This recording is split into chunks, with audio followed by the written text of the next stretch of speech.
आहे.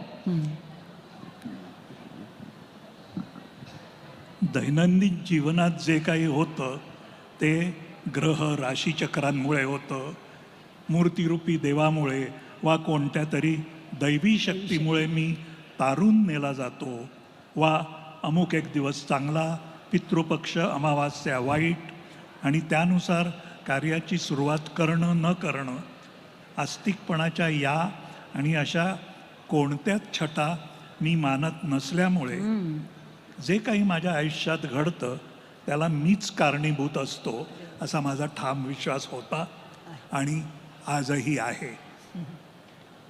त्यामुळे आयुष्य सतत तळहातावर ठेवून जगण्याची जबाबदारी पेलावी लागते. सबबींमागे लपण्याचा मार्ग बंद होतो. सतत सावध असावं लागतं. स्वतःला सोलून अथक तपासत राहावं लागतं.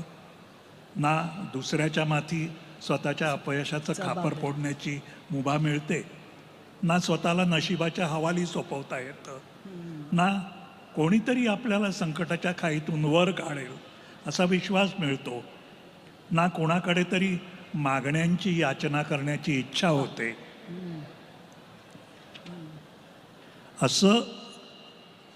असं जगून सुद्धा दुःखाचं पारडं जड झालं नाही हे मात्र नक्की.